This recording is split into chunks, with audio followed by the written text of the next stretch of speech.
দাবা ইন্ডিয়ার নতুন পদক্ষেপ stop domestic violence. Stop domestic violence অর্থাৎ পরিবারের মহিলা, পুরুষ এমনকি শিশুদেরও উপর হওয়া অত্যাচারের বিরুদ্ধে সচেতনতা বেড়ে উঠুক এমনটাই পদক্ষেপ নিল দাবা ইন্ডিয়া। স্টপ ডোমেস্টিক ভায়োলেন্স কর্মসূচির মাধ্যমে ঘোষণা হলো কলকাতা প্রেস ক্লাবে। সকলের নাগালের মধ্যে এবং সাশ্রয়ী মূল্যে উচ্চমানের জেনেরিক ওষুধ আনার জন্য নিবেদিত দাবা ইন্ডিয়া, যার সদর দপ্তর গুজরাটের সুরাটে অবস্থিত। জোটা হেলথ কেয়ার লিমিটেডের গ্রুপ কর্ণধার ডক্টর সুজিত পালের নির্দেশনায় 1200+ লোকেশন এবং 1.2 কোটিরও বেশি খুশি গ্রাহকের সাথে দাবা ইন্ডিয়া দ্রুত ভারত জুড়ে ছড়িয়ে পড়েছে। ওষুধ ব্যবসার পাশাপাশি দাবা ইন্ডিয়া পারিবারিক সহিংসতা মোকাবিলায় দৃষ্টান্তমূলক উদ্যোগ নিল। আজকে ভারত সহ সারা পৃথিবীতে domestic violence is a disease, এবং এইটা এমন একটা ডিজিজ যেটা কিন্তু আমরা যদি সকলে মিলে কাজ না করি তাহলে কিন্তু সেটা সারবার নয়। এবং এই ডিজিজটা বাইরে থেকে দেখা যায় না, যে আপনারা ডাক্তারবাবুদের কাছে যাচ্ছেন যে জ্বর হয়েছে তা কিন্তু দেখা যায় না।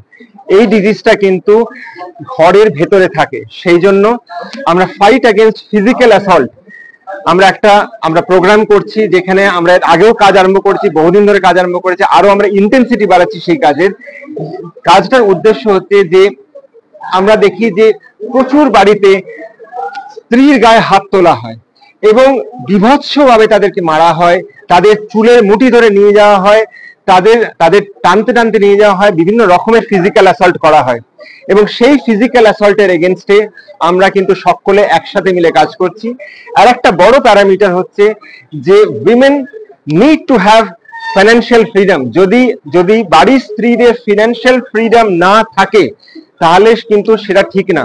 ফিনান্সিয়াল ফ্রিডমটা যে কোনো ভাবে হতে পারে, যদি সেই স্ত্রীকে এনাফ টাকা দেওয়া হয় যে ঠিক আছে তুমি সবকিছু চালাও, তারপরও তোমার কাছে যে টাকাটা পাচ্ছে সেটা তোমার টাকা, খুব ভালো, খুব ভালো, আমরা তাদের সাধুবাদ জানাই। কিন্তু আমরা ম্যাক্সিমাম জায়গা থেকে আমাদের কাছে খবর আসে যে তাদেরকে 1 টাকাও দেওয়া হয় না, এবং সেইখানে আমাদের আপত্তি।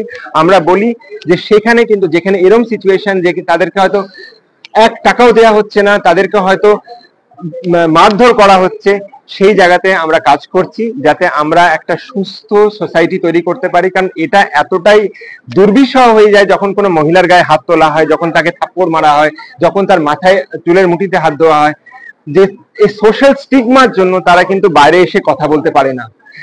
সেইখানেই কিন্তু আমরা কাজ করছি যাতে আমরা সবাই মিলে একটা বেটার সোসাইটি তৈরি করতে পারি।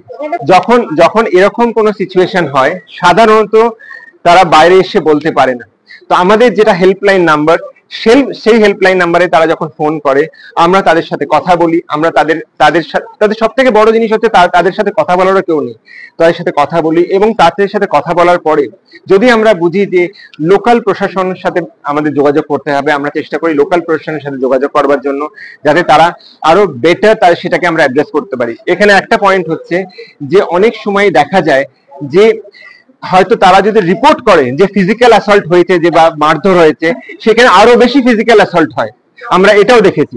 তো সেখানে কিন্তু আমরা চেষ্টা করি সেখানে মানে প্রপার ভাবে কাজ করতে, যাতে লোকাল প্রশাসন থাকে। তার কারণটা হচ্ছে আমরা সবসময় একটাই কথা বলি যে যখনই কেউ গায়ে হাত তুলতে আসবে, যখনই ফিজিক্যাল অ্যাসল্ট হতে আসবে, প্রথম দিন আপনারা রুখে দাঁড়ান। প্রথম দিন যদি আপনারা রুখে দাঁড়ান দেখবেন অনেকটা আপনারা অ্যাডভান্টেজ পাবেন। এবং যারা প্রথম দিন রুখে দাঁড়াননি তারা অন্তত আজকে থেকে রুখে দাঁড়ান, কারণ মনে রাখবেন আপনারা একা নয়, আপনারা সবাই একসাথে কাজ করব। পশ্চিমবঙ্গে আমাদের যত কটা নিজস্ব আউটলেট রয়েছে, প্রত্যেক কটা আউটলেটে আপনি দেখবেন যে there is a big poster on this.